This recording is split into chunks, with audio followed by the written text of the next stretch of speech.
two absolute wizards of the words with us for this match. It is, of course, Mitch and Matt. At least one. What? Yes, Matt is there too. Hold on. I don't know, mate. Hey, hold on. Let me stick up for Mitch. Mitch is a wizard of the words. He's all right. I'd pay him. I don't know. Mitch? I'm going to reserve them for now. I don't know if you deserve my Warcraft.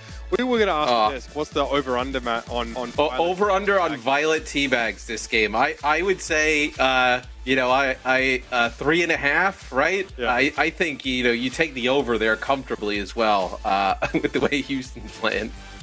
Oh, yeah. I kind of like that. We're not really manufacturing. I don't think we're manufacturing fake drama at all. I don't think it's unreasonable to suggest, hey, maybe there is some bad blood there. Also, Vita doesn't really need much excuse to limber up and drop it like it's hot, so to speak. He does that regardless of opponent. You see those player cams? The Shock playing a little, all serious gamers know you got to start playing in the dark, right? You see some of those sport players there, turn the lights down, they're ready to go. It's so bad for your eyes. It's so bad. Don't do that. It's so bad for your eyes. Is it bad for your eyes? Yes. Oh. What do you need immersion for? I mean, my eyesight's been terrible for years. I guess maybe my method is flawed. What people don't know is that Matt very rarely he wears glasses. That's true. No, not like Jaws wears them just to be cool. I wear them because I can't see. Yeah, you are like the inverse of the Jaws because you won't be seen in them generally. I've only seen you in them once, and you in like you're. All right, if the Shock win this series, when I'm in studio next week, I'll wear my glasses. Wait, really? Yeah, sure. Why not? Okay, right, let's go. Let's go. We'll throw a big Matt Glasses reveal on the line here as well. That's huge. That might be the biggest news of the year. Right up against Dream's face reveal. That's like it's I'm sure the Shock players are getting word of that now. They're going to try extra hard now. So the Outlaws come out a Doomfist comp here early on. So playing the Doom here into the Ramatras. Were we talking the last time when we saw the Shock if we would see proper on the Sombra, where you are seeing it now? So Smurf's also been doing this, right? Playing the Doomfist on some of these maps where maybe it seems more questionable. And yeah, proper Sombra. So, I mean, I think what they were asked is just to sort it out in this sort of DPS exchange. I don't know proper if he's much of a May player necessarily, so perhaps that's part of the decision-making here. Either way, Fearless on the Doomfist. It's always a pretty good look. Oddly enough, last year it was actually Hanbin doing a lot of the practice on Doomfist for that Dallas field team, but Fearless has continued to work on this hero. Not much when he hacked though. Absolutely smashed. Yeah, they were waiting for Fearless to kind of dive on in a few different times. Proper was able to get a hack, that time able to finish him off, but you do lose Finn. So we'll see. It is the Outlaws getting control of the point first. They just kind of have to keep stalling this out, which they might be able to do, and even better than stall it out. Violet gets one, happy with another. You get rid of Fearless on the tank, but you're not able to capitalize if you're the Shock. Okay, so Max now switches over towards the Junker Queen. Interesting decision. Curious, like what precipitates this switch up here off of Ramatra, who seems fine, right? Yeah, I mean, what you get a knife to maybe kind of grip the Doom in here, so to speak, right? Give your team a little bit more, healing. With the rally, right? Being able to kind of give them a little bit more help. But I mean, look at this. You're taking so long to develop here that you're probably going to just lose a junk fight to an EMP. Max is taking a Pelican right after it. Yeah, Max had the burst up close, hit the knife, which is pretty big. We're going to nano the Doomfist here. Fearless, this is going to stall things out quite extensively, and also an EMP being committed to the fight here by both sides, no less. Actually go down to the pulse bomb of Happy, but might be a little bit too little here late in the fight for Houston. Well, they just need to stall. Just trying to get it to, into the 90s, right? Pelican here, he can get a touch. Appy can get a touch as well, probably. Did you use Kitsune Rush? What? Yes, they did. Look, they obviously wanted to flip it and not let it get stalled out, but that seems like a wild investment. You haven't really even seen this Doom pay off really for the Outlaws. It's almost like a pretty bad start for the Shock that the Outlaws have come out with this kind of dive, and it hasn't looked tremendous, right? But they've still been able to win even around that. Yeah, this Ilios Ruins map is one where we actually see a fair bit of Junker Queen from quite a few teams. Now, San Francisco able to put it together early at the start of this fight, proper able to take down Violet. I say Pelican and Violet are getting punished a fair bit at the moment, but that's a nice little 1-2. Shu able to find Heesang now after Sleep Dark connects. Fearless descending upon his foes. He actually predicts the wall climb pretty effectively there. It's going to be a swift step away for Finn. Vietnam going to go for that sound barrier now. Shu dies with Nano Boost. That would have been very handy for Fearless now as he's being juggled between rabid San Francisco players. And keep an eye on Max's rampage there. Maybe a factor if he can get unhacked before the fight ends. No, he gets taken down with that ultimate still in his back pocket. I mean, they trade soon though. Yeah, I mean, they trade tanks here, right? And that's going to be an EMP there for Proper. You're going to get a Nano here onto Happy. I mean, he's just in the mix, just trying to find any type of kill. Where's that EMP value? I'm still looking for it. Can't see it. Nope, don't see it. Happy, I guess, would have been the main target to pick off, but the fact that he was Nano Man, you cannot burst the Tracer down, even though she cannot recall, cannot blink. So San Francisco unable to put it together there in that last fight. Houston were able to flip the point in that chaos, and there's an EMP up for them. Remember, Proper used his in the previous fight, and they couldn't find value for it now. I guess Max felt like he had to part with this rampage at some point, but that EMP is going to hit a little diff. Yep, Finn, no chance to escape there. Max in a lot of trouble here, and yeah, Proper just gets run down by Shu. Another Bionade kill. Some big play from Shu on the honor in this round, as we've come to expect. But San Francisco, man, they flipped the point in the background. They have the point during this. I mean, they go so deep that the Outlaws going to follow them. They have like a player that's left behind who ends up taking the point, flipping it. Still 99% here for the Outlaws. It looks like maybe he's saying we'll be, no, not going to be able to get a touch, as that'd be Violet end up getting the kill there at the end. Really fast play for both teams, but like not super clean, it feels like, at least early on. It felt a little bit chaotic more than organized and fast. I think that, yes, Houston give up the point there in that last fight, and in a couple of situations throughout the round, but I think it gets a Junker Queen composition. You don't really have any other option but to just give that ground, right? You just have to back up. On the proviso, of course, that you sort of win the fight and then retake the point. You give up a little bit of percentage, but trying to stand your ground and fight for the point up against that Junker Queen sort of rushdown style seems like pretty ill-advised. You might just not only lose the point, but also lose the fight and give up more percentage in the end. So the Outlaws play the long game there and they get away, but you're right, it is pretty darn scrappy. We're going to see Houston now go to the Winston and this Echo. Very classic look for Houston on this map especially. I mean, this is a comp battle that the Outlaws should like never lose, right? Having Pelican on the Echo, Fearless on the Winston, it was Shu playing Ana. I mean, just like arguably like the best players in the world at some of these roles, right? And some of these heroes, where this is a comp that is going to be, very strong for them. Should be very strong for them, in this match in the future. The Echo head-to-head's very interesting, and both Anas are going to try and intervene as much as they can in those fights. You see, Shu's been free-firing a lot. Vindime goes down, but Shu's a big part of that kill being secured. Proper, though, dangerous, very dangerous. We're going to find Pelican as he peeks out the window, but it will be traded out in favor of Houston. Shu, yeah, one to watch in this round. He'll be looking to really put these shots into Heesang. Yeah, as Fearless just going to keep controlling this high ground, right? Control the high ground. You see Happy kind of lurking, watching those kind of flanks on the opposite side. And they don't have to collapse on this, like when the shot kind of come on in, right? They can wait a little bit, be a little bit more passive, obviously, but control the point. Pelican actually makes a switch too, Mitch. Over to Sombra now. Sombra? Okay. Maybe just wants to counter. He's saying here. Proper gives Happy a bit of a bollocking as he comes past him there, but now we're in a bit of an awkward spot. He has to back away, play around Vindime if he can. This is still Houston ticking up on the point. Proper knows there's a recall used here. Pulse Bomb is an option. I mean, not be a terrible way to get rid of Happy here, but for now, I think the San Francisco Shock want to try and play around their tank as well as they can. This time it's Finn, fires up, gets rid of Pelican, who's been picked off prematurely on Sombra a couple times this map already, but Happy's Pulse Bomb does find purchase.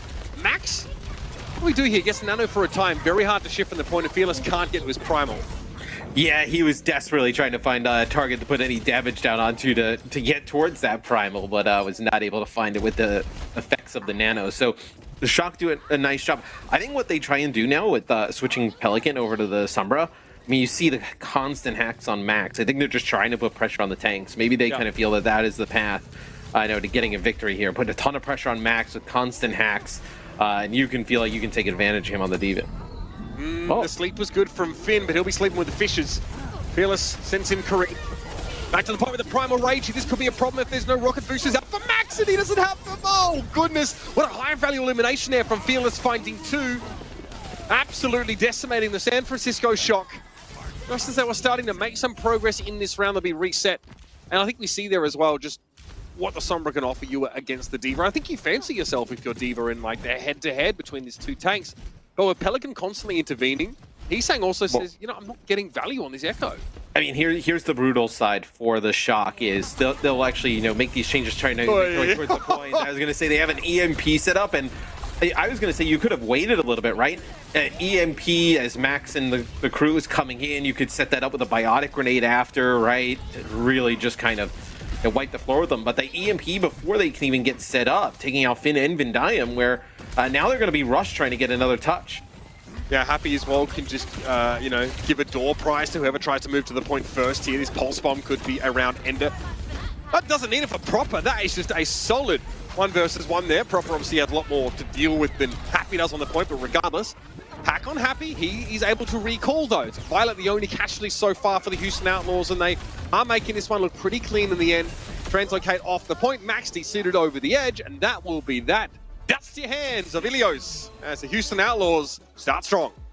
Yeah, as the Outlaws just seem like they're way more on the same page than we've seen, you know, from the Shock thus far, where the Shock, you can actually see like individual skill like shine at moments, right? It just seems like right now there's just not one thing that they're really doing better than the Outlaws, where you have Proper, right? You know, MVP last year, you know, tremendous player, you know, a lot of players from last year's team, obviously back, you know, with Finn as well, where just not really trying to, I mean, when now you're kind of incorporating like a bunch of new players, it's just not really working out in the same way.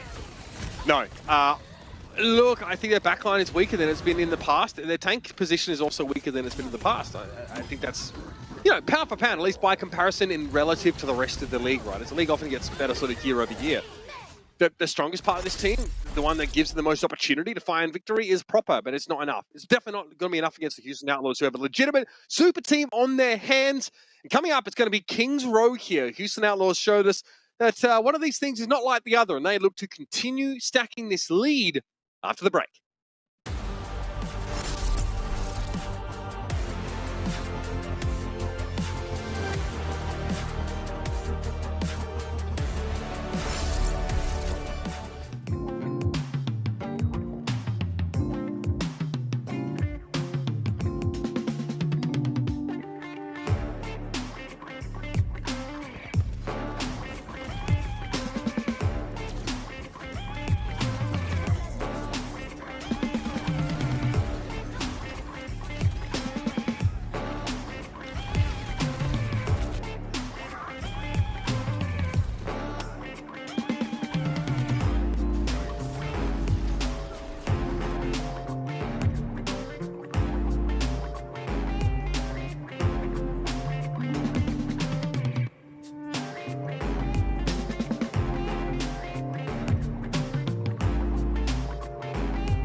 champions. San Francisco Shock,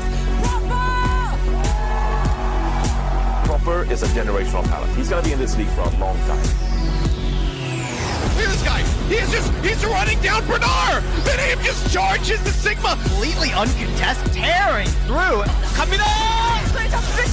Gendo tried his best, but it's not going to be enough. Finn is feeling himself. Look at him. Shout that only affects him. Rampage going to catch on a two from Kellerman. Proper is there. Oh my. 여기 깔고 또. Your San Francisco Shock looking with some discomfort at their sister team, O2 Blast. Just, I guess, tearing their way through APAC, wondering if there might be a little switcheroo there somewhere down the line. But again, the San Francisco team has been built up, as a result of that partnership with this presence in Korean contenders primarily. That's why they've got these players on this team, this incredible talent they're able to scout, straight off the ground out there in South Korea. But against this team, the Houston Outlaws, well, you're dealing with legends from South Korea who have cut their teeth through the Overwatch League contenders for many years, and they are showing the difference. Yeah, they better pick it up. Proper's going to be like, hey, guys, I'm going to go play with O2 for a bit. Once you guys sort your stuff out, I'll be back. like LeBron went to the Heat and told the Cavs, hey, I'll be back in a little bit once you guys sort everything out. A few years later, showed back up. But, yeah, I mean, what's kind of confusing is like everybody was super hyped about this Shock team, right? Like I think talking, before the season, you're really looking at like the Shock being in that tier potentially with the Outlaws in the Reign, right? And I think we're far away from that now. It's just how far away are we, right? And obviously there's still a ton of time. It's not like this team is 1-3 and we're talking about like, are they going to make knockouts and things like that? Like 2-2, right? Opportunity to get to above 500 here. Could dip, like obviously if Houston wins the series, so not like completely out of it. Got here a little late, so like maybe there's some time here for this to sort itself out. Well, there is some time because let's be honest, like getting into knockouts is pretty generous, or rather into the road towards MSM for many teams is like at least they'll have a crack at it, unless they're like unless they're like Fakes Eternal, unless they're the Spitfire, etc. etc. So the Shock they can make some use of this time. But again, there's always a question of if you get beat so soundly by a team, like how much are you able to learn? Like what can you glean from that outside of just shrugging and going, skill diff, I guess, and moving on with your life? San Francisco definitely need to derive some sort of lessons from this matchup if they can't win it. You're not really like learning during these matches. As Happy will actually take out Heesang, who's kind of like lurking behind enemy lines. You're really like learning in those practices, seeing what you can kind of take into the matches, right? Right. If you win, great. If you lose, like okay, just be good enough to not be in that bottom 3 and not make it. Yeah, again, there's also a case for that, right? Like, so focused on just trying to execute what you've worked on. Like, what are you really developing, adapting to outside of just being able to play under match conditions in a series like this? Look, he's saying opens it up, right? Gets opened up on rather. Not much to say there. Houston find a first pick. They translate that very elegantly into a point capture. And this is the composition, again, that we were talking about on Ilios, where the Outlaws should be really good at this.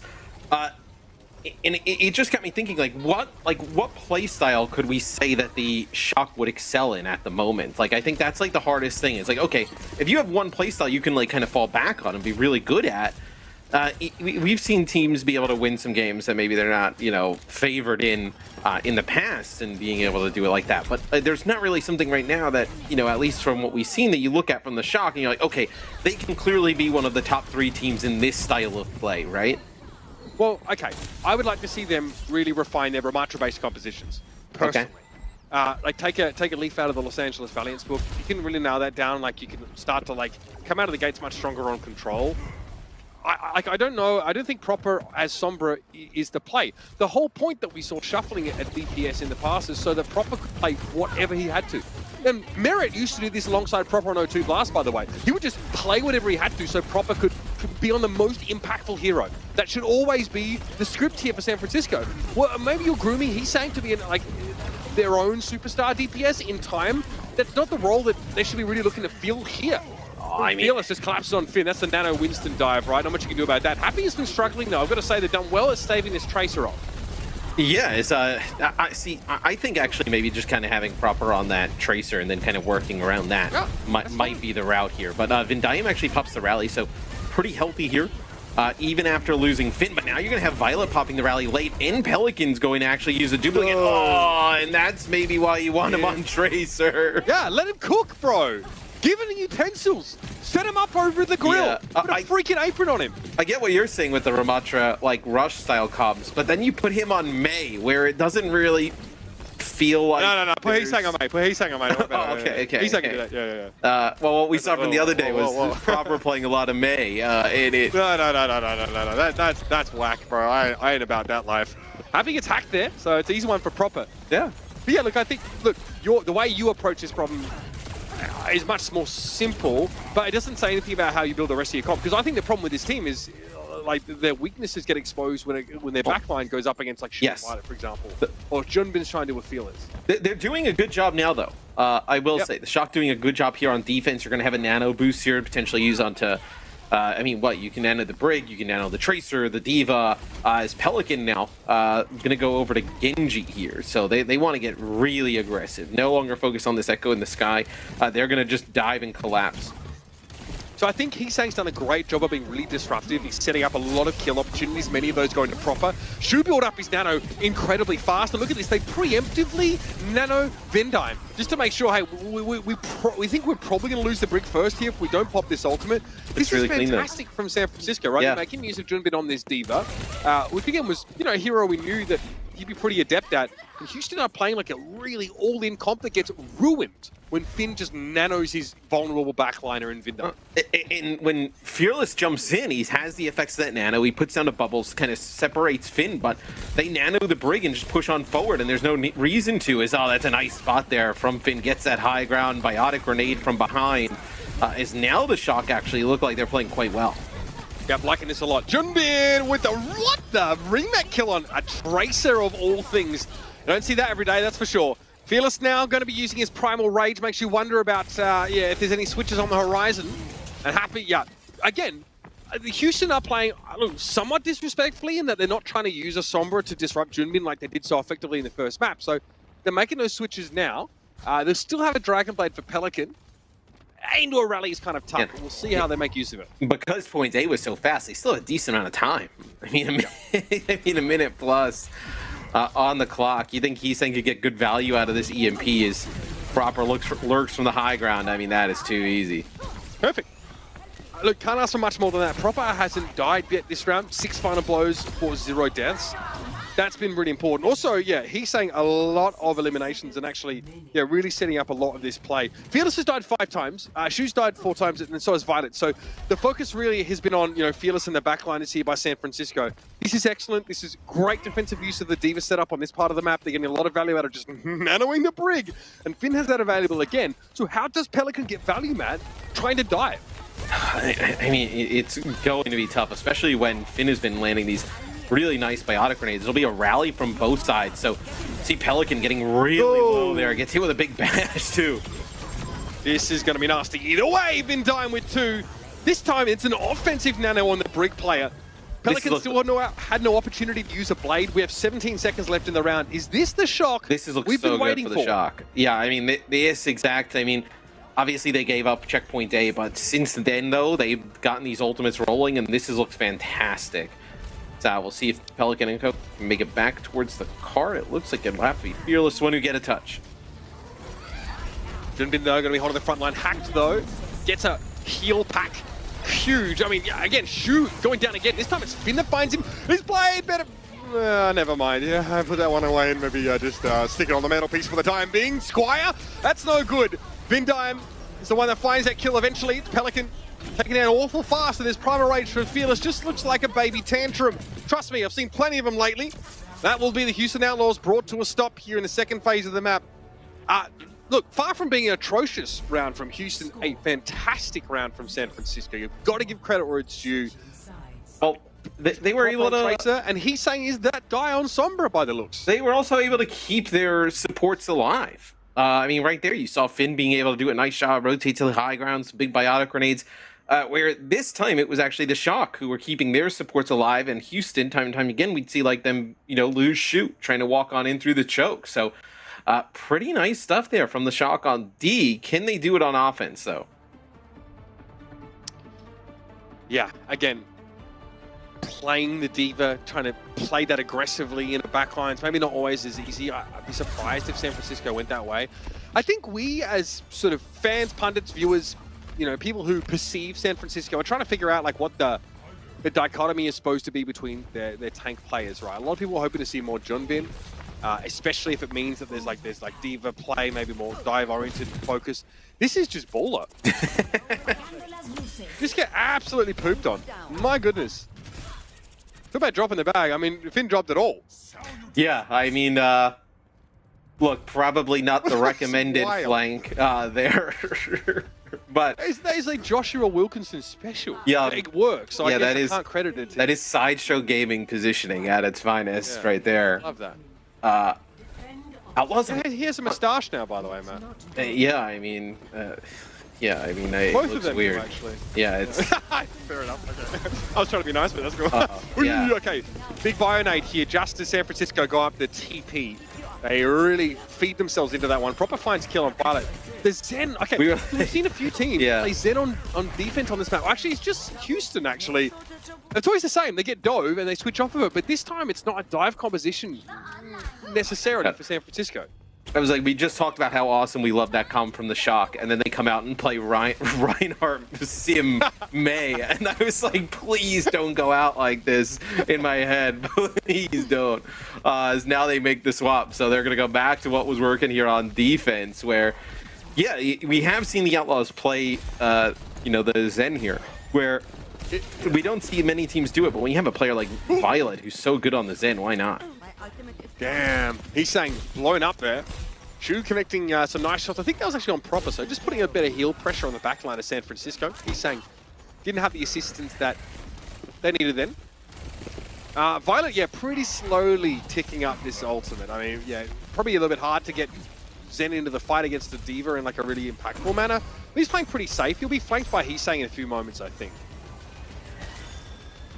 So I think if you can keep this Zen alive, I think just the damage output it provides is massive. And then also the juxtaposition, bro, between like Shu sweating, keep healing, and Violet's in the corner just holding right click, like, oh yeah. Yeah, but you also like in the past, right? Like one of the awesome things we talked about with Fearless is that like you don't need to just like pump tons of resources into him as like a Winston, right? He's just so good at just kind of like playing off on his own. That you can play this type of style because really all these players can kind of do that. Pelican trying to interrupt the hack on that health pack there, apparently. Violet farm proper. Now the Zen engine starting to purr along nicely. Getting close to that Transcendence as well. The San Francisco, man, they are giving me whiplash. I'm telling you, I feel like a crash test dummy out here. Their offense really lacking where their defense was stellar. Well, you can't shine a piece of effluence, San Francisco. Yes, they have not been able to make a play for Violet up on the high ground. You haven't been able to find a pick here on one of these DPS on the flank. Oh, okay. You went for the EMP after the hack there. Interesting.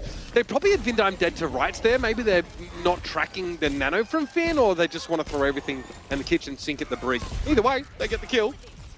This is bad. I mean, 1 minute and 12 seconds, right? You've had to swap out your tank on offense. This is the third time. Ryan to D.Va, now to Winston. Haven't been able to build up any ultimates there.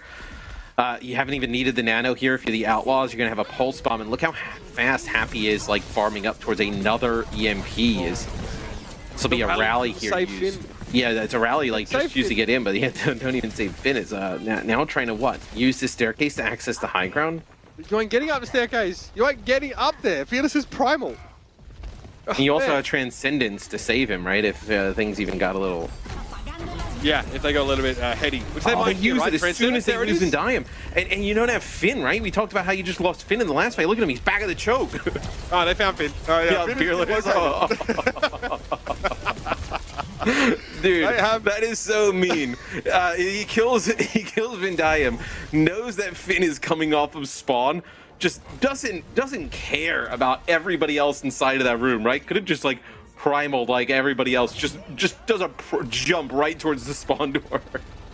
Here it is, your San Francisco Shock, more mercurial than the base element itself. Violet found Proper yet again across the map. What a weapon he is in the Zen. Now it's up to Junbin to make something happen of this Primal Rage. It's Hee-Sang Sticky Bomb's able to take care of Shu here, but guess who just got a foot broken off in their rear end? It's Hee-Sang. Pelican, Violet both combined there. Now Violet has eyes for Vindime. Pelican's also going to be pressuring this one down. He's forced to back away though. Proper explodes. Noting the position of the Zen, able to quickly burst Violet down here, but Finn could be in trouble. Yep, Fearless finds that kill. They do lose Pelican. The Winds can stay alive. It could be big, but here comes Proper. Okay. He's saying, San Francisco, hey, it is well within the realm of possibility to take this map from here. Yeah, absolutely. It's not like the Outlaws had this tremendous push from here on out, right? 76 meters to go for the Shock to potentially take map number 2. You see that box of victory right there. So the Outlaws not making any changes. This is where I feel like it's going to be a little bit easier for the Shock to dive and put pressure on this Zen in this part of the map. Yeah, maybe the sight line's not favouring Violet to remotely the same degree. 2 minutes. 2 minutes is potentially very good. A lot. I think Houston want to take an early fight here. Yeah, and Junbin knows it. He's hit with a Discord orb, so doesn't really want to try and tangle in the front line. Keep an eye on that off angle, right, where Vindime is positioned. That could be crucial as they look to collapse and Fearless's dive, but Happy gets Finn. Not a great start for the Arna player of the San Francisco Shock. And Happy's getting close to that EMP now. This could go from bad to worse. This is junk time where Houston could build up some of these ultimates once more. They use a Nano to keep Fearless in the fight. He'll be able to cycle this into another Primal Rage. And this is far from a sure thing now with 90 seconds left for San Francisco. Proper switching to the Widow. Yeah, and now back to the Tracer. It looks like maybe just trying to catch some players coming out through the choke a little bit more. But yeah, like you said, this is not great for the Shock if they want to be able to take it like right here. Get this Happy. Potentially not an EMP. Maybe an EMP? He's not going. He's staying? Finn's ignoring him. Happy is staying. He didn't translocate out. He just cloaked himself back up again. Here's the EMP, and just at the right time as Fearless goes soaring overhead. Cast quite a shadow, I'm sure.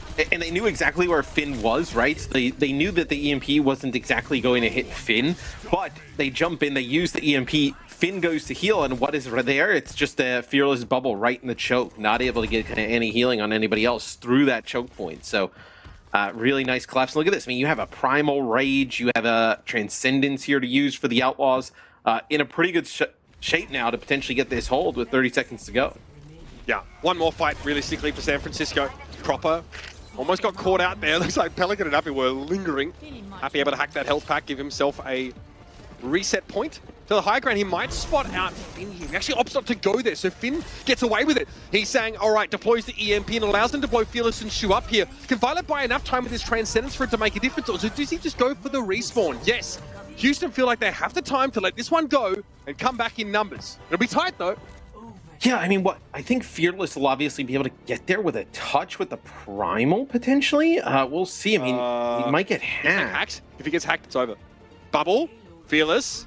Okay, he realizes he has the jump reset, so he can get to the point. Here's the Primal straight away. He needs to come back down at some point. He needs to be careful that whip shot could end the round for him. He is going to go down here. There'll be a touch from Happy coming off, though, so Houston have juggled it successfully. Now what? No time for the Transcendence to come in and keep Fearless alive, though there could be a problem. Violet's going to pop it anyway. Shu has Nano. Is it for Pelican? Yes. Pelican gets the Nano and tries to pressure further down into San Francisco's backline. Vindime hit with the Biotic Grenade, and he's saying has to translocate out, get a health pack while he can. Proper's chasing, looking for Happy right now, but he's being drawn away from the card. There's an opening here for the Outlaws as Fearless looks to come back in on the Wrecking Ball, but it's the first casualty here. Junbin able to pick that one up. The Pulse Bomb could be good. The Wrecking Ball soaks up so much of that damage, though. Fearless is hacked, Biotic Grenaded, EMP, and San Francisco get the job done. It's close. Houston kind of let that one get away from them, but that's owing to a weak offense side.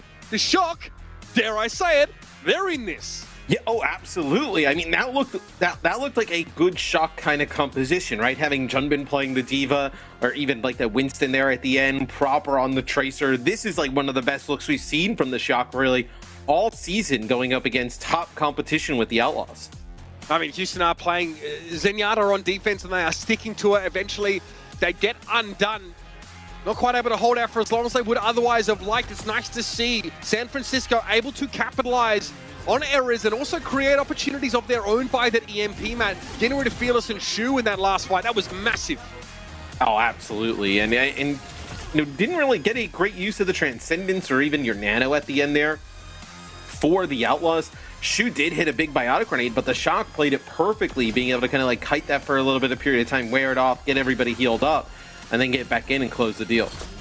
Nice to see we might have a match on our hands here.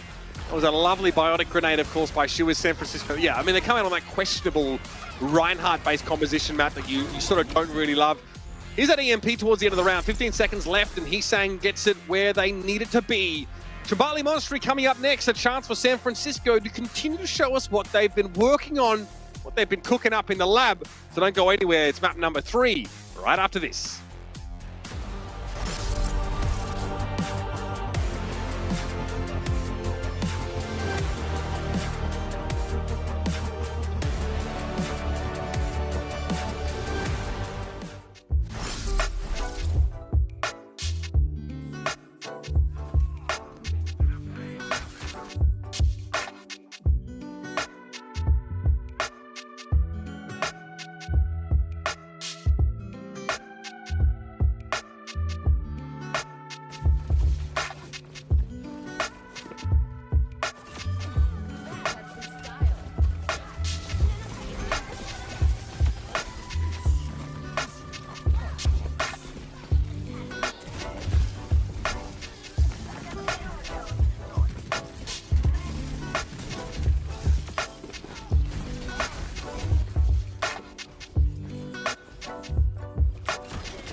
Yeah, but we have Max coming in here for Junbin.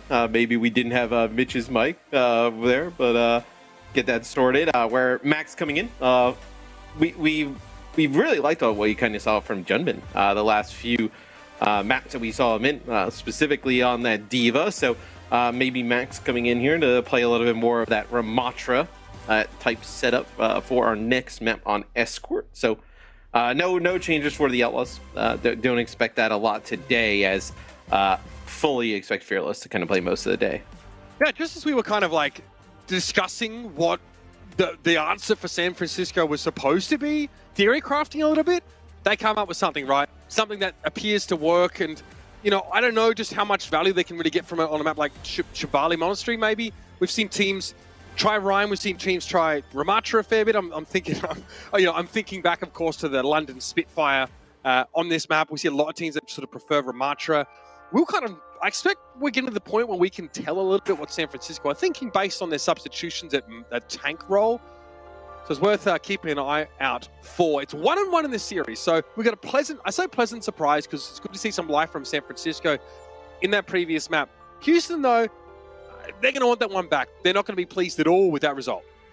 Yeah, and I think it's good to see signs of life from the Shock against, obviously they won 2 games, so like they're, haven't won a game yet, but to see them win a map here and, be super competitive against an Outlaws team that's near the top clearly shows that there's some improvement being made here for San Francisco. Let's see how they hold up with this type of comp, though. This is what we were a little bit like, we don't want to see that, they haven't looked great at this. They looked pretty good at the dive. Let's see how they play in this kind of a mantra head-to-head. Yeah, obviously, Max comes back in. This is what I say about maybe a mild telegraphing of intent for San Francisco via their subs. It's a proper Sombra, right? Maybe that's necessary, right? So probably doesn't have to play the May in this setup. Maybe not a composition that necessarily showcases their strengths the most. They've been able to dig Max out of position here. He actually gives up there, very far forward hold, and still gets picked off here. So the cohesion not exactly shining through right now for San Francisco. They've got to commit to that hold, and they turned out to run. Everybody decided to run but Max. He was like, yeah, we're going to stand our ground, guys. Everybody fight. Everybody's like, yeah. And then as soon as it started to happen, he just kind of got left out to dry. It looked like all the rest of the players of the Shock just kind of moved over to the left. Maybe they were trying to find a pick over on the side, but you lose Max over by the card. Everything kind of crumbles after that. All right, well, San Francisco now probably going to look to set up on this corner if they can. Pelican would love to wrap around. What is he aiming at? The Sombra was right in front of him. He was spy checking, but the Sombra was actively shooting him in the face. Not sure about that one. Fearless walls in his way, and would just to sneak back around the corner with the help of the Immortality Field, buy him a little bit of time. And hey, proper on the wrap around here. Happy has more of that ultimate charge, but these EMPs will still essentially come down at the same time. Yeah, we'll see who gets better value out of these. What I'm really liking is for the Shock having this Blizzard, right? He's saying, way further ahead than Pelican in terms of, building up towards this Blizzard. We'll see if maybe they decide to use the Blizzard first here, but no, it's going to be EMP proper allows it down, but nice Immortality Field here from Shu. Yeah, look, it was perfect. Pelican and Violet with the 2 players under the most threat after that EMP, and they're able to shelter under that for long enough to keep them in the fight. And hey, that gives Violet the chance to build up towards this sound barrier. They're going to make use of it here against the Kitsune Rush off the Shock. Expect Max to reach for that ultimate in just a moment. Pelican going to do the same after the hack has expired. Yeah, we just press Q right now and try and find the W between these two. Fearless hacked. I probably will go for the later Annihilation as well. There's no reason for the Outlaws not to commit further to this fight, but they've lost their backline in an instant. Snap, go Max's fingers. Violet Shu disappear. He finds Pelican as well.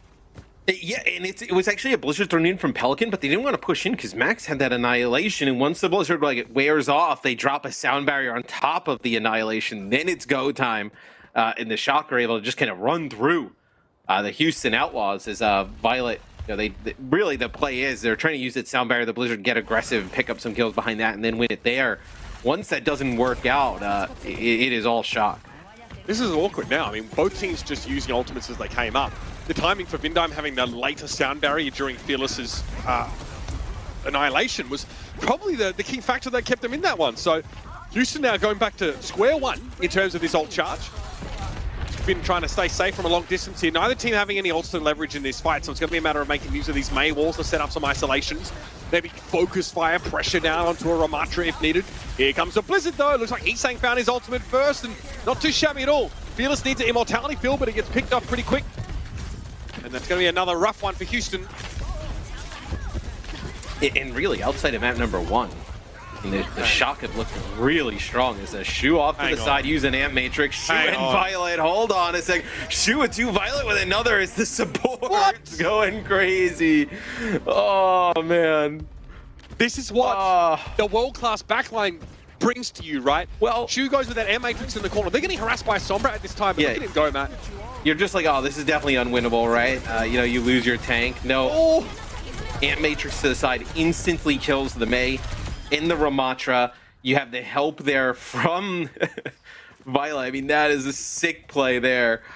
Being able to get a boop, knock another player to Shu's line of sight is that is the difference. You know, you may not have gotten that checkpoint A there if you're the Outlaws. It was looking that good there for the Shock.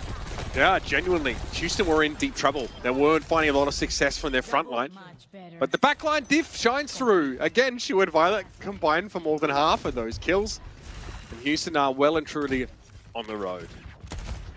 Yes, now you get around this corner. You have an EMP here. I wonder if that's like a little bit of a momentum shifter right there for the Outlaws, right? The Shock are rolling at this point, right? They win the last map. They have to feel pretty good about it. To lose a fight like that after things are going so good, so difficult is see happy looking. What? Oh wait, Heesang just gets out of the ice block. Maybe Heesang worries that he's too far out of position if they sort of rush in, and he wants to try and reposition quickly, but he was not ready for that pressure from the Sombra. They get a touch just in time. Proper and Vindime return to the point. It's just Fearless right now with Violet waiting in the wings. It is enough to keep this Ramatra topped up though, so everybody from San Francisco needs to back away. EMP comes in from Proper. Happy found one of his own here. Shu's going to have time to build up that Amp Matrix, but won't use it because yet again, the supports are getting their hands dirty. I mean, well, one of the, you know, we obviously know how, you know, good Shu and Violet are. Final blows, 7. But I think the one thing that we talked about a lot last year, but I think you really realize it now, is Violet being able to turn himself into like a really strong Lucio player, like really, like an actually like legit really good Lucio player. It gives them so many options, and it did the same for the Shock last year, right? That there's not really another team who can mirror something like that. He has as many kills as the whole of the Shock right now, like final blows. Yeah, I mean, and Shu's not far behind with 5. They combine for more than half of their team's final blows in general. And Violet and Shu, being able to come from behind in a losing fight, use some ultimate, sure, but be able to create a pivot like that is just, you're not coming back from that. No one can come back from that. That is a gap that is very, very hard to ford. He's saying gets ruined there by Pelican. Amp Matrix in play for Shu, mostly for the healing at the moment. Max cannot hold up in that kind of heat.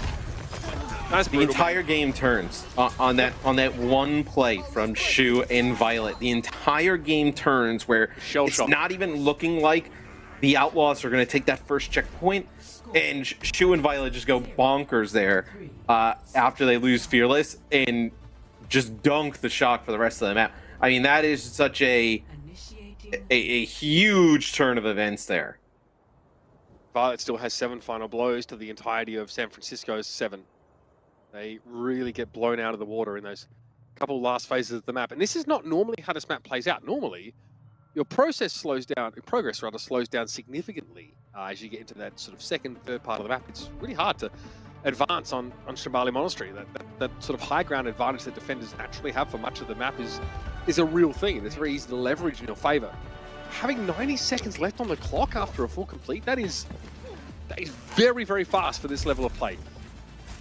Yeah, it's you know, a minute and 35 in the time bank. Now the Shock, it's so much pressure. I mean, you would have loved to see them like be able to get a hold there, right? Like maybe, you know, that kind of like forces it series to get into like game 5 scenario, right?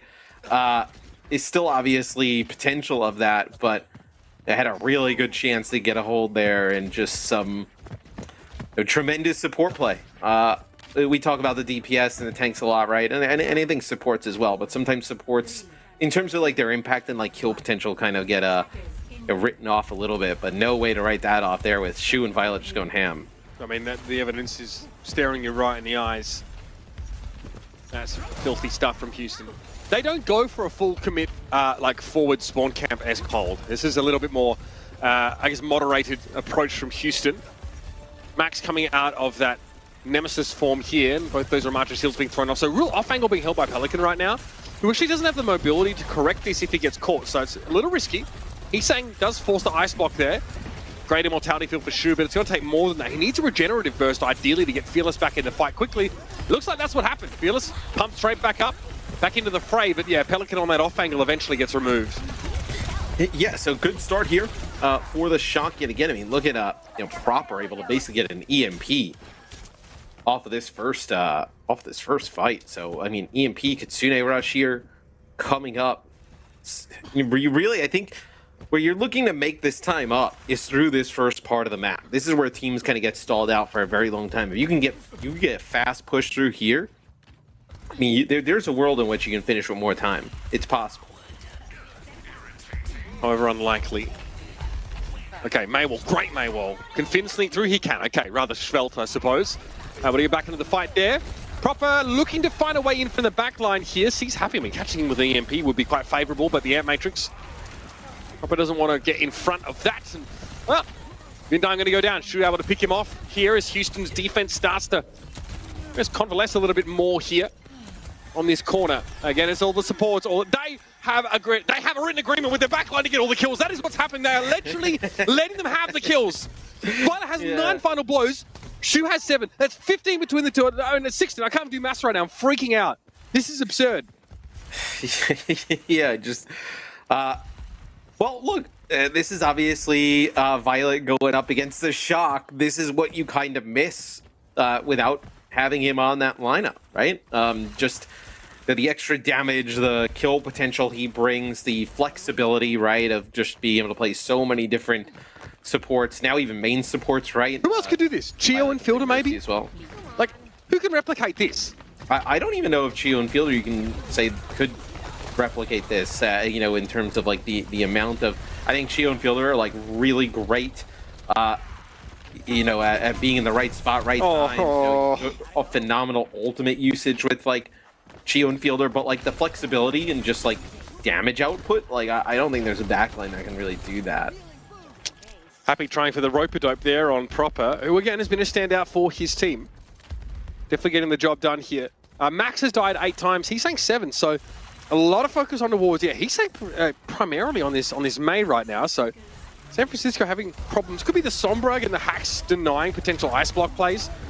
Okay, can they get Fearless out of the fight? They do. Wow. They top him up. It's going to be a sound barrier a little bit later from Houston. They got everything. They've got all their ultimates to make use of here. Annihilation comes out from both sides here. Finn and Vindime need to skirt around these as much as possible. Pelican waits on the Blizzard. He's not going to use it into an Annihilation this time. He's going to wait until people have a reason to actually want to step up. That's a beautiful EMP, though, by Proper. He's the difference maker. He tips the balance in a fight where Houston have ostensibly an all advantage.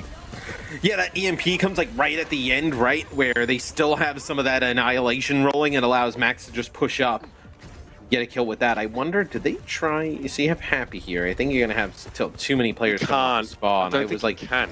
Can you get like no? Yeah, not gonna be able to get a touch. So the shot hit point A, 11 seconds in the bank at that time. So you'll jump up to about 2 minutes, 30 plus here.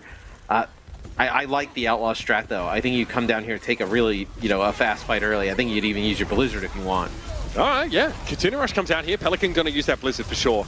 Max jockeying back a little bit here. There's an Air Matrix in play, which is why he won't come around this corner.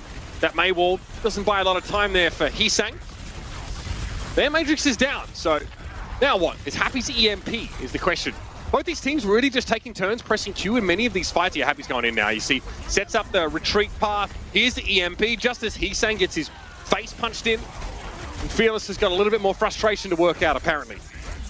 Yeah, well, that was the Blizzard that's dropped, and then the EMP just comes right down on top of it. So Blizzard used from Hisang, and then everybody just kind of pushes on through there for the Outlaws after the EMP. What's your thoughts on the Kiriko versus the Baptiste here? I actually think you can get much more value out of the Bap, personally. Yeah, I think Jake was saying that like the Baptiste is like not necessarily the meta approach. I think like we're talking about it in terms of Las Vegas and having Luke Minu on the Baptiste here. I think that Suzu's pretty important. Katsuna Rush is also ridiculously powerful in this kind of setup. Like the Nemesis form buff it gives is pretty insane with like the punch rate, for example. And it may just be because the Baptiste player you have is like Shu on your side, right? Like, yeah. I think he's just so like sick of that hero with like the Amp Matrix, like the immortality field. Like he's able to just turn the tides. Is like that was a an immortality field there used, and then yeah, we'll find out what happens on the other side of this. Oh, where's my screen? Like, that's a big old EMP. So, it probably turned up, hit that ult right on my PC. Yeah. It looks like the Outlaws are still in the fight, which as we get back in the game, that is still the case. So, with about 30 seconds to go, making it around this corner, Happy's going to have an EMP here, and you're going to have a Blizzard. Even if you win this fight for the Shock, it's going to be pretty difficult to kind of get it around that second corner. Oh, yeah, very much so. I guess the Blizzard could be a decent deterrent for San Francisco. The timing of Heesang deploying this is going to be really important. They have Katsuna Rush available now as well, so let's see what Happy can get done. He really wants to make sure he can get like if he can hit this Kiriko first and find a way to pop her. You don't have Winston to fly on in and sort of set up with you here, so probably be a little bit more individualistic in approach. Heesang interrupts the hack there. Happy just backing away, has to translocate out. So you won't have that available for the time being here. San Francisco don't go for the Blizzard quite yet, though. Pelican now being harassed by Proper. Here's a Katsune Rush. Blizzard throw. That's a defensive Blizzard if I've ever seen one. It's only really going to catch Baxu trundles out of it. But a 4-player EMP from Happy, that is perfect. Violet going to be frozen, but the immortality field timing is sublime from Shu. And he keeps his offsider standing. Fearless drops down now, Finn in deep trouble, and here's an Nemesis form to clean up the fight, presumably. Max finds a little bit, but that's all, and it is the San Francisco shot brought to a screeching halt on Shambali Monastery. Yeah, it was taking those early fights there for the Houston Outlaws, right? Not allowing them to get that first corner for free, pushing up, down into that choke, just burning clock there. That's where really makes it difficult for the Shock. Just one fight opportunity there at the end to take that second checkpoint, and they just didn't have enough ultimates to do it. Yeah, tough stuff for San Francisco here. Again, pound for pound, looking pretty decent. Proper on the Sombra. Okay, we sort of speculated whether it was he or Heesang, and passing the Sombra between the two makes sense. Happy and Pelican also have been known to do this, right? It really depends on what the comp is calling for. This is the support moment, right, that kind of blew our minds. And from here on out, like, we continued to see Shu and Violet be headliners in so many of these team fights. With a backline like this, Houston, I mean, my goodness. You can mess up catastrophically as any of these other players and have Shu and Violet come to the rescue more often than not.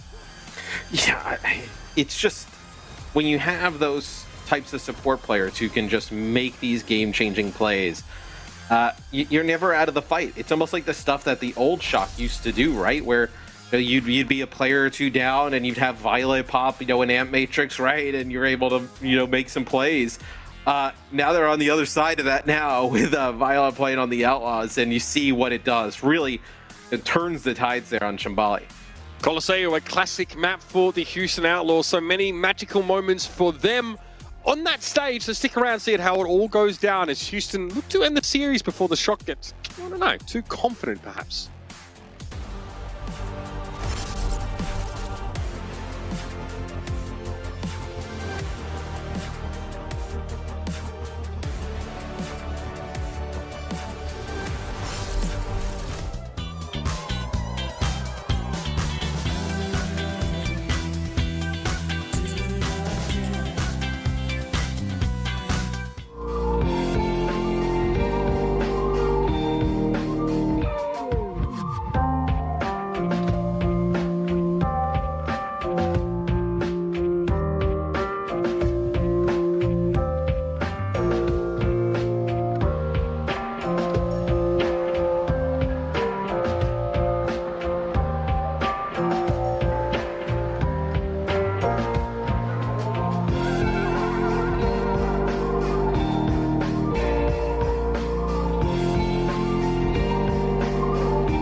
Yo,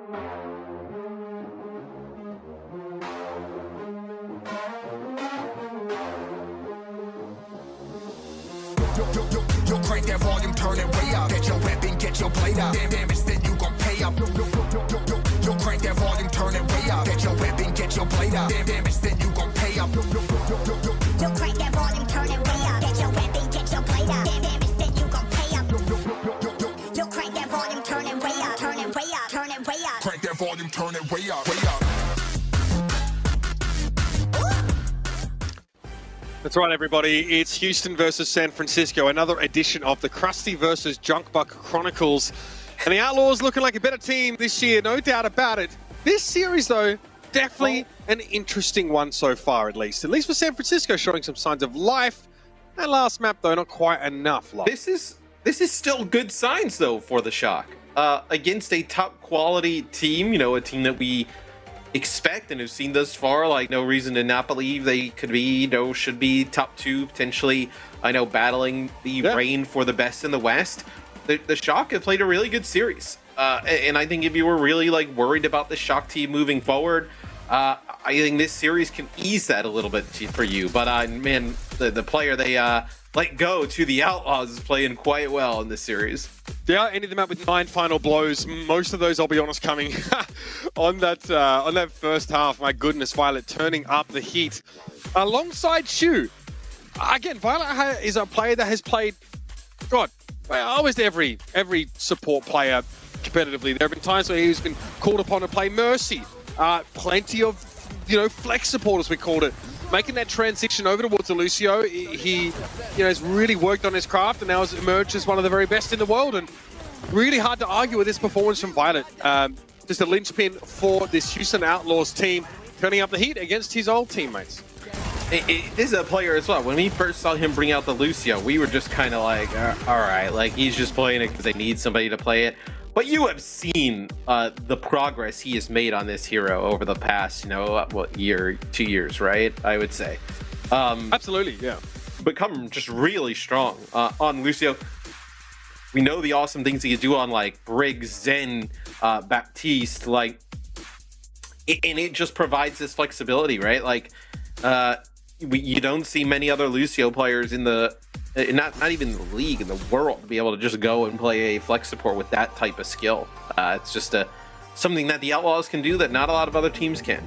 Yeah, maybe Lastro, another player that offers you that. But these people we can count on one hand.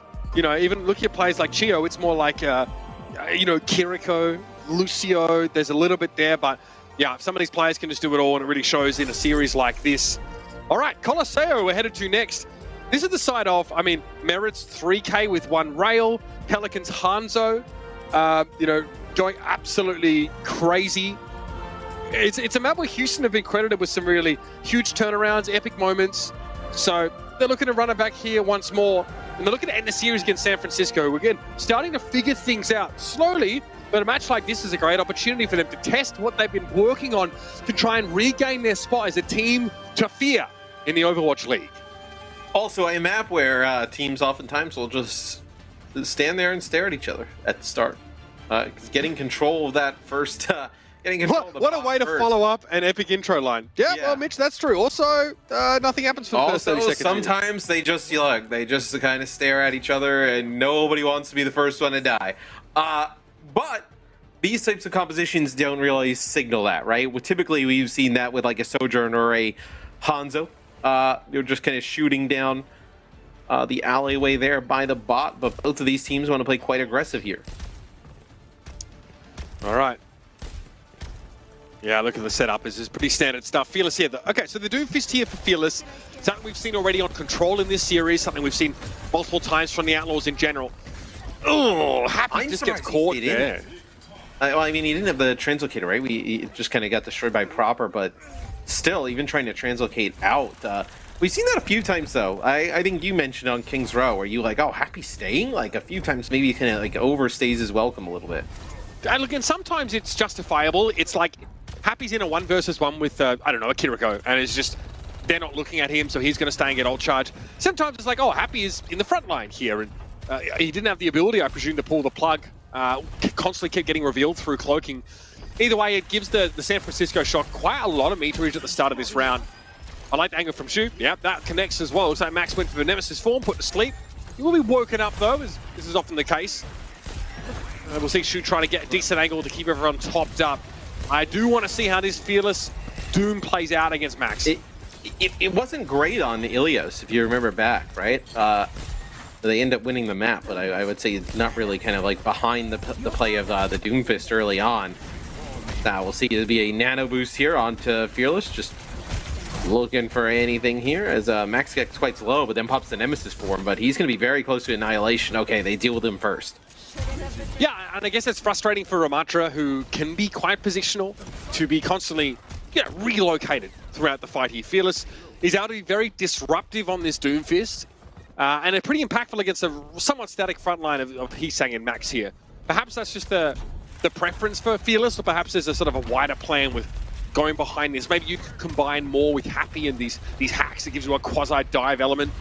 Pelican knows, something we haven't mentioned the last couple moments. Looking for a more burst potential with the Doom, right? Sure. Ooh, they back up. Proper. Yeah, it doesn't really hit anything, right? Violet went very, very low there by the looks of things, but yeah, no real follow-up to the EMP. Pelican waits in the wings, of course, for the fighting to die down a little bit before he dips his toes in. This is really good for Houston. Man, winning a fight there through the EMP, keeping your EMP. Yeah, couldn't have gone much better for Houston. I mean, Kitsune Rush here and EMP as well to be able to use. Looks like they're going to get close to taking the lead here. So they will now take the lead here against the Shock, where the Shock come in, they use a few ultimates here, and like you get negated by an EMP, and they keep pushing it forward. You're in a rough spot. So you lose Finn. They do get a trade though onto Happy, but Finn had the Kitsune Rush. Okay, Soundberry, him and Fearless has nothing to do. He's got to go. Yeah, I mean, San Francisco, I guess they want to commit further. They lose Proper, but they are starting to find these backliners crucially. I think the Outlaws realize it's just a matter of trying to stall here while they can. Fearless even gets a cheeky exit on Vindime, and the bot's swinging on back like a pendulum. Poor Vindime. The punch actually gets backed up into Heesang's ice block there, and then just gets taken out. As hey. At least it happened after he got the sound barrier off. Yeah, true. It doesn't mean that, you know, Heesang should have gotten the assist there on the kill. As, sure. He could see the rest of the environment. I like that Doofus can do a lot with the like cooldown reduction inside this. Oh my, that is filthy from Fearless. Maywall thrown up desperately by Heesang, but Fearless just steps around it. We'll wait for him to emerge from his cocoon. Send packing here, Happy finding those last two. And that's that burst that Doomfist can provide, right? Specifically with that nano boost, just comes flying around the corner. Seismic Slam connects with two, just the punch, the shot, just, you know, able to get a double there so fast from Fearless. It's going to be difficult here for the Shock because you have to keep just pushing the bot through that, you know, initial long corridor, right? Like so many teams just get stalled there for periods of time. But the Outlaws can constantly just kind of take these fights in advantageous positions. Annihilation here, a little awkward. Yeah, Violet gets caught a little bit too close to the locus of that storm. Fearless, power block to get himself out, can cycle through these cooldowns, gain that mobility. Abilities to get out of the range of the Annihilation. The range is so wide. Pulse. Okay, mostly blocked off, but Pelican's able to finish the job on Max. The trade for Shu, though, may not favor Houston. If it doesn't feel like that now, but happy able to find Finn, both teams losing out on key supports, but the Shock clearly feeling more confident going forward. Yeah, it'll be Max over to the Junker Queens. This is pretty similar to what we saw from them on Ilios, right? When they ended up playing as on Ruins, if you think back to that, they ended up actually playing this Junker Queen setup into the Outlaws' Doom. So I believe we did see Fearless switch after that. So maybe we'll see Fearless. I believe we went to the Winston after that. Maybe we'll see Fearless make a change once they realize there's going to be Junker Queen on the other side. Yeah, front line feels dangerous. Fearless already backing away. 4-player EMP. The Outlaws are already on the back foot here, so they're going to be cleaned up without the ability to properly break and run. Now, Shu gets caught up here, snarled up. Let's see this Fearless switch, if any. Now is San Francisco. Hey, chance to get back into the lead here. I mean, we'll see some stall attempt from Happy on the bridge, but there's only so much he can do. So Pelican will jump down here on the Tracer, so he'll get a little bit of a touch, and Fearless does as well. So not able to take the lead, actually. You see just they get very close. Maybe they actually thought they were going to be able to take the lead on that and then kind of back up a little bit, but no, they don't end up taking the lead. No, only 3:30, a little bit more than 3:30 here on the clock, but 3:30 pretty much to go. Happy would love to catch Vindime here, but probably needs to shut off the Junker Queen response. Commanding Shout used already. Here's that EMP though. There's Kitsune Rush in play, but the looks of things, but Finn is taken down. Yuck, that's brutal for San Francisco. They commit a sound barrier after the fact that it just doesn't stem the bleeding nearly enough. Again, Fearless inside of Kitsune Rush being able to cycle his abilities that much more. That's really scary to deal with when Doom's firing up like that. And maybe you thought you could kind of keep the Junker Queen alive and rolling. I believe you had like another DPS or two there with that sound barrier and kind of just power on through it, but not the case. Is the sound barrier just a little bit late there? No, not even maybe late. You know, you hadn't had a few players dead. At that time, you're actually, deciding to use it, right? Where maybe not the right call. You could have used it here coming back to fight this next one. Yeah. Rampage available though, as the Outlaws technically need to push through a choke. It could be a good chance to make use of that. But perhaps ultimately unnecessary here with Happy already being plucked out of the mix. And he's saying can chill for now. Most of his team have done the hard work. Fearless on the back foot, finding just the one kill, but he is fast-tracked back to spawn. In Coliseum specifically, like, you don't really... So, obviously a map completion is ideal, but you don't really need it considering there's like some of these like really strong choke points you can kind of hold the bot at and kind of play defense at. Where the Outlaws kind of have one here, where now with that extra percentage they got, they're going to have that bridge to kind of sit above where the bot needs to go to play with some of that extra high ground. Ooh, proper lingering too far along, rather, in the front line. Yeah, that hurts to lose the play with the EMP just when you were looking to finally get back into the lead, but Heesang is able to even the ledger. Fearless is down to a pulse bomb. Pelican may look to make use of that himself in the coming moments, but Heesang just gets caught out in the open, not able to recall. No healing available somehow. Max with the commanding shout wants to come forward here, but hacked for a moment. And yeah, they're just going to bring him down, just playing very carefully from the outside of his range. It's rough to lose Proper there early on, right? Because he's the one who has this EMP, could have set it up for that last fight. Would have been, I don't know, really nice to have that EMP, maybe even like a Rampage, right? Because now Happy's going to have his. You had a really good window of opportunity where you had a bit of an advantage. Now you may have given that up, and with only a minute to go, you may never see that advantage again. And Houston have no need to use their ultimates here. No. San Francisco, however, need to at least make use of that EMP.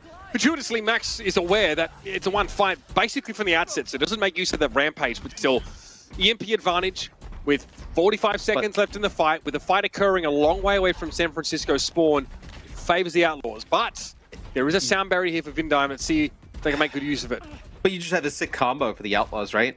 You mentioned how good the Doom is inside of the Kitsune Rush. You also have the Nano here for the Doom, potentially.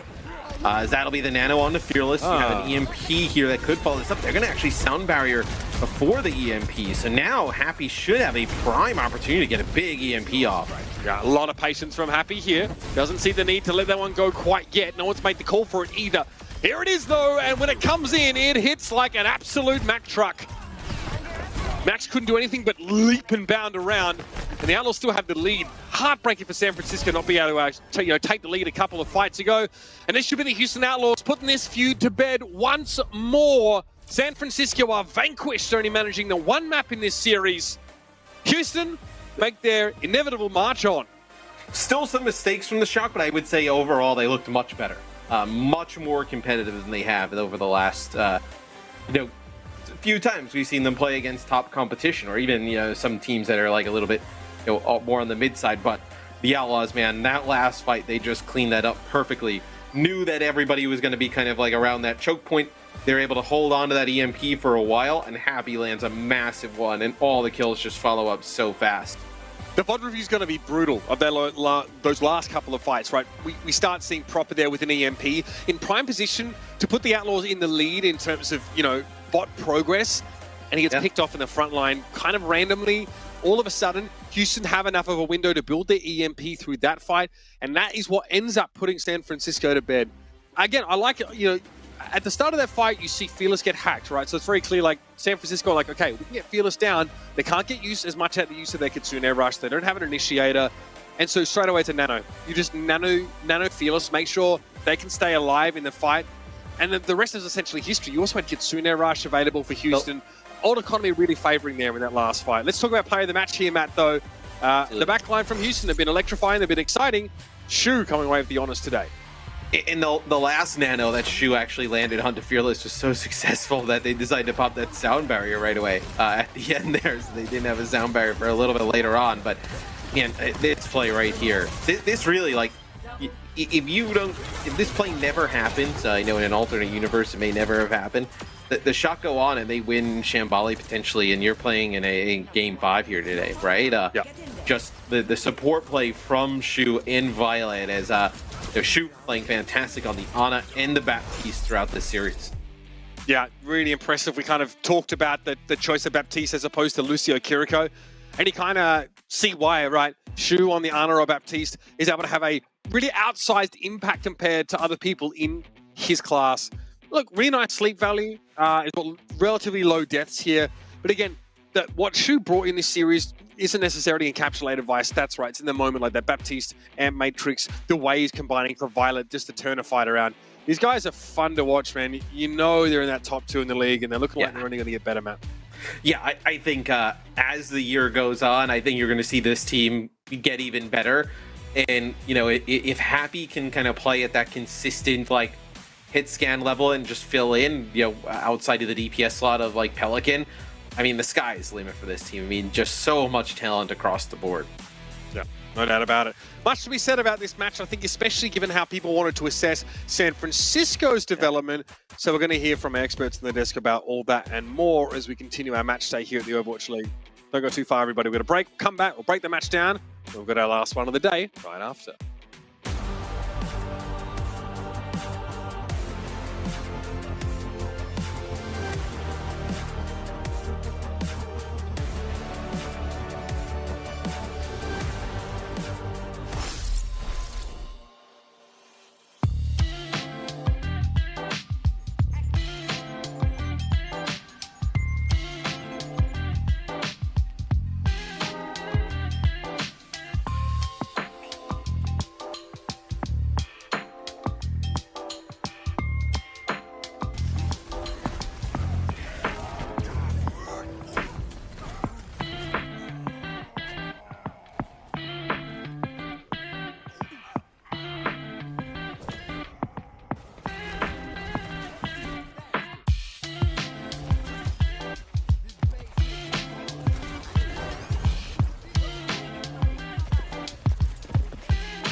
이거 자꾸 밀지 마. 화면 자꾸 밀지 마.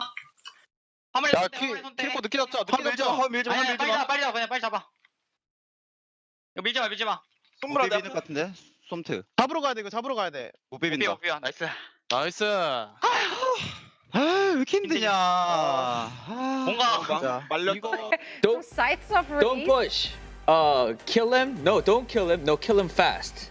Get him. We have to kill him. Nice.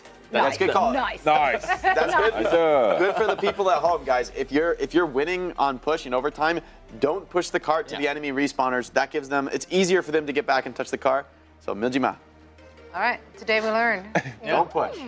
How about the kill thing? I think someone said, "Don't kill," and then Pelican's like, "No, just go for the kill. Kill." Yeah, because you might not want to kill. You can stagger the one guy, like delay, and then you kill him right when his teammates show up, and then his teammates they're losing a player, and that guy never comes back to the fight. So there's an argument for both sides, and the players are like discussing it live which way they'd rather go. Just finish them off was Pelican's call. It ended up being the right call, but delaying can also make sense. There you have it. Just depends. Green Forest, you too could be playing in the Overwatch League if you just take a note out of that book. Sometimes kill, sometimes no kill. Or Sometimes push, you want to push. Sometimes you want to kill. Sometimes you don't get the kill. Sometimes push, sometimes not push. Also true. The duality. Well, let's actually recap the match, though. We did see quite a sign of life here from the San Francisco Shock, which I want to talk about. But first, let's talk about the winners here. The Houston Outlaws, they continue their winning ways. Jake, you have a lot of great things to say about them, obviously. Yeah, I'm happy to see a great win from them. I think especially Shambali was super dominant. I think the backline differential was very much felt on that map. I feel like the Mayas were going blow for blow, Sombra's going blow for blow, but that was a map where Shu and Violet really gapped. First map honestly wasn't that close. It was just that one part of King's Row attack that Houston, they just had no answer and they kept going down. And even with like 4 minutes, they couldn't make any further progress. But they almost clutched a defense that should have been nearly unwinnable with that push. So I feel like there really was just that one part of the map on the, one King's Row where they didn't have an answer to the way Shock was playing.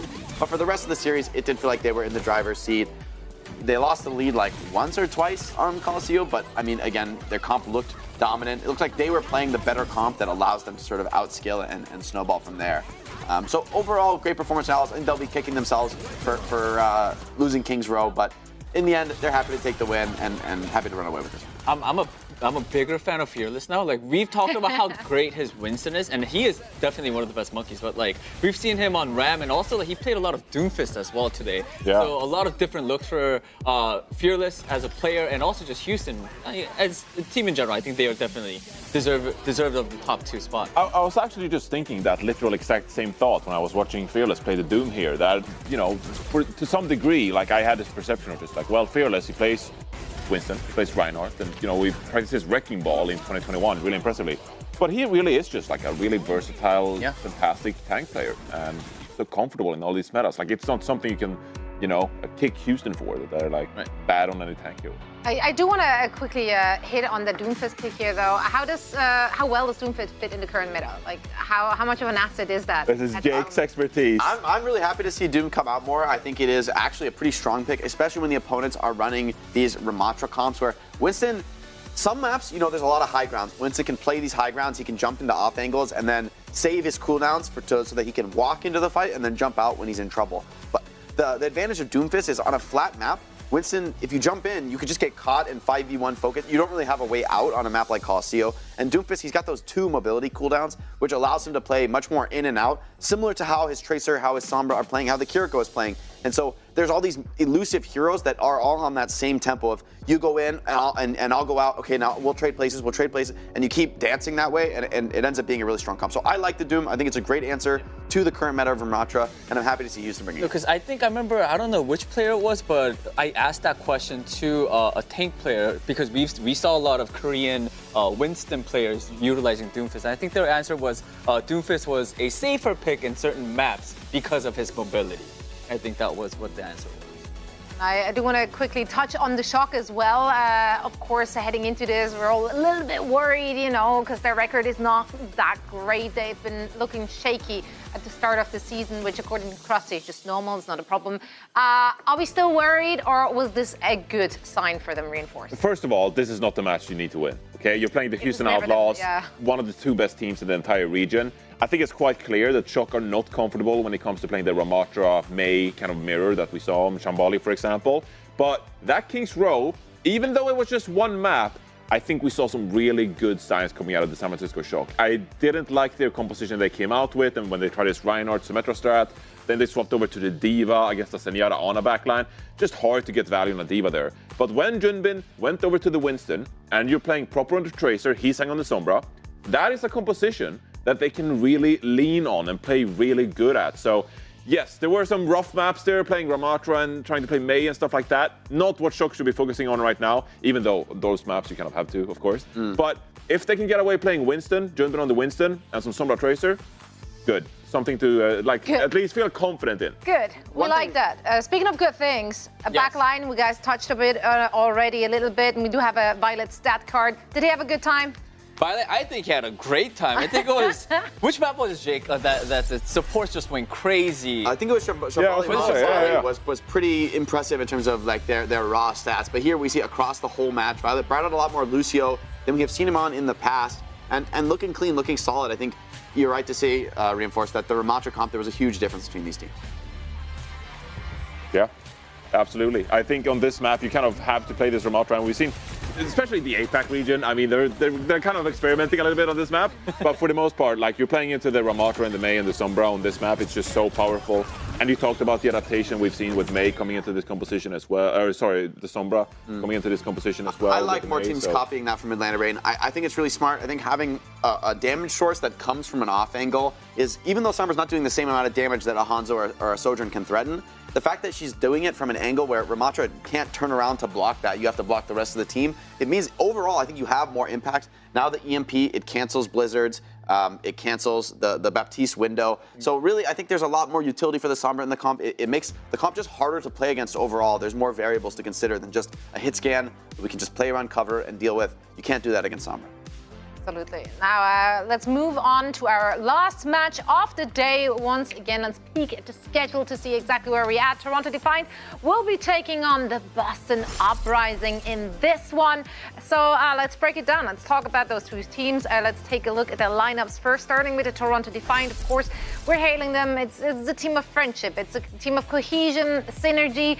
As of right now, that has not been translating into as many victories as a lot of people would have hoped to see from them. So let's see how they will fare against the Boston Uprising, a team of absolute superstars. Those are high-caliber veteran players, but as of right now, it's not looking as cohesive as we would hope to see from that roster. So what are our thoughts heading into this one? Is there a clear favorite, or is this going to be the closest match of the day? I think this is definitely the match of the day in terms of closeness. But honestly, I think looking at this Defiant roster, the Boston team, this is the type of team that the Defiant set out to beat. These like teams of experienced veterans. I think it's very much the ethos of Toronto that, you know, there are a lot of young, exciting players who are like trying to take the league by storm and show that they're the new, you know, class of kings. They're the new ones to watch out for. So I think all these veterans, I'm not thinking Toronto's going to be worried about this. This is the match they've been waiting for. I also think going into this series, spoiler alert, the maps are pretty good for Toronto Defiant here as well. The first map's going to be Nepal, and I liked what I've seen for Defiant in that regard. So I think they can play these wacky Symmetra, Hanzo compositions, slow it down a little bit. Boston Uprising, I mean, they're going to push the pace. As you see right now, they're playing Tracer and Sombra compositions. Smurfs love being on the Winston and the Doomfist, and then really rely on this mechanical skill and the aggression to really throw Toronto Defiant off their footing a little bit when it comes to these slower compositions. So it's going to be a curious matchup because I don't think we're going to see this like tactical like battle of abilities and baiting out your opponent. I really think Boston Uprising are just going to go for it. Or are they going to get value from Twilight's biotic grenades, for example? Is Decay going to pop up on the Tracer? These are the kind of questions I have going into this matchup. And if Boston is able to pull this off against a strategically pretty sound team like Toronto, that will be very impressive.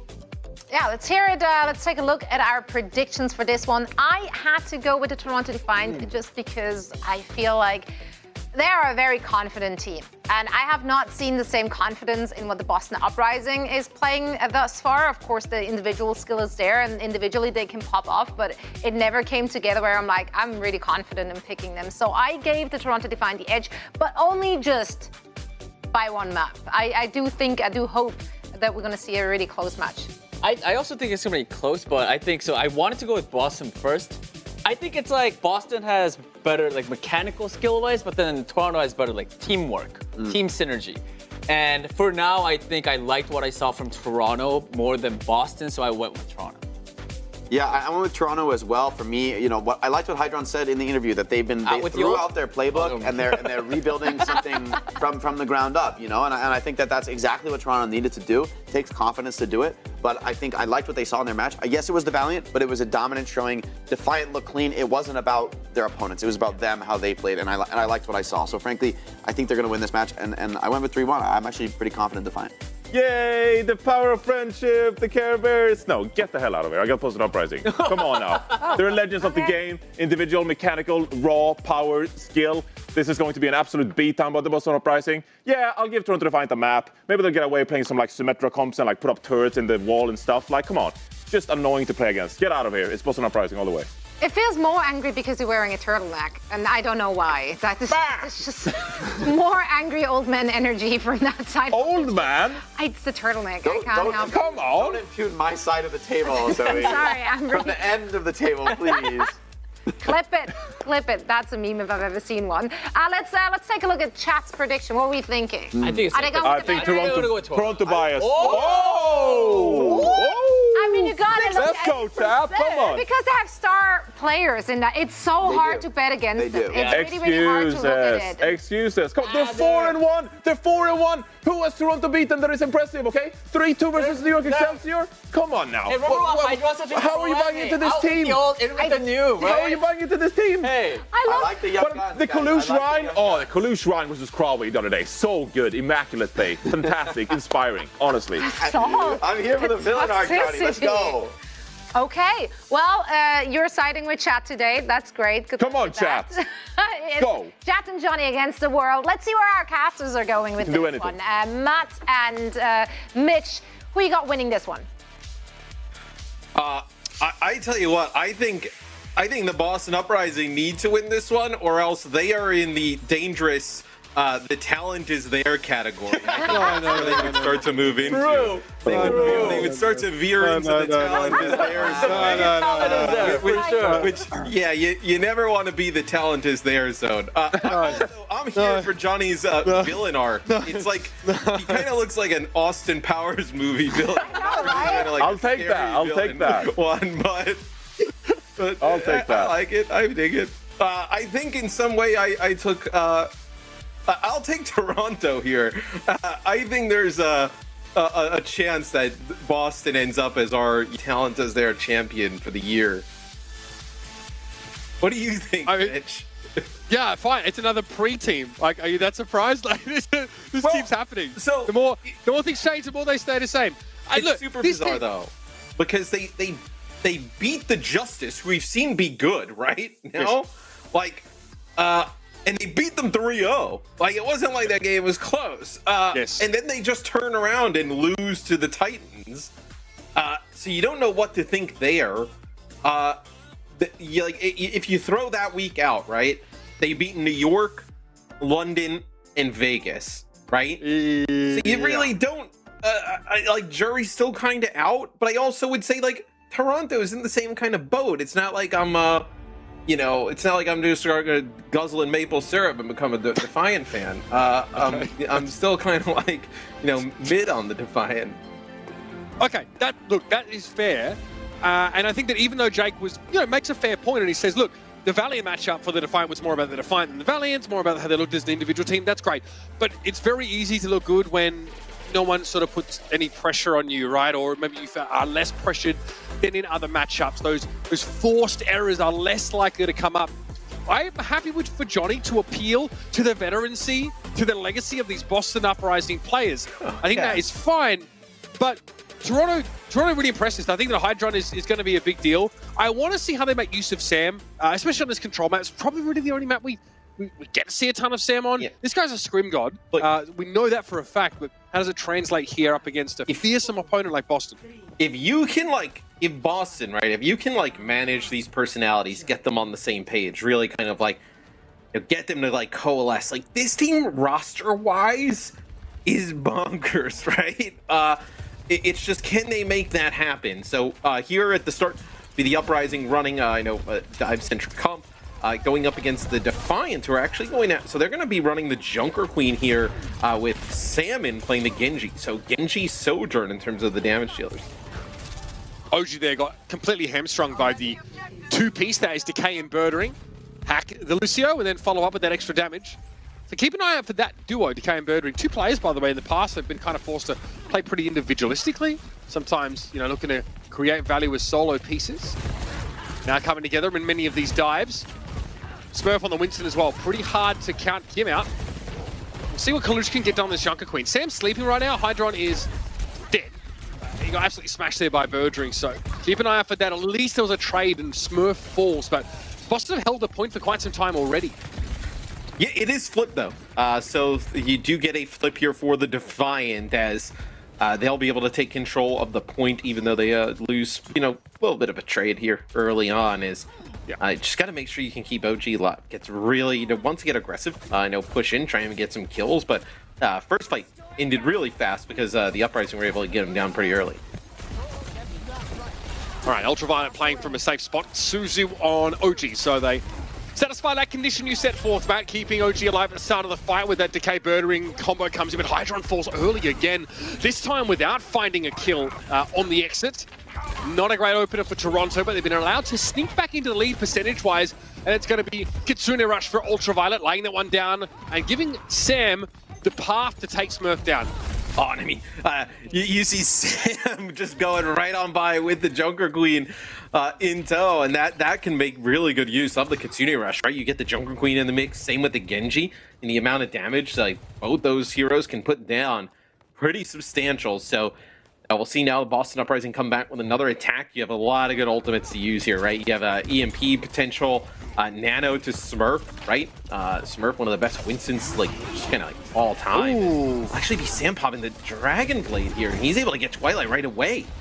Translocate there from Birdring to try and get out of trouble. Soundbarrier came in from both sides. I love the blade. The early blade is so sick. Yeah, this is relatively pretty good though for Toronto, right?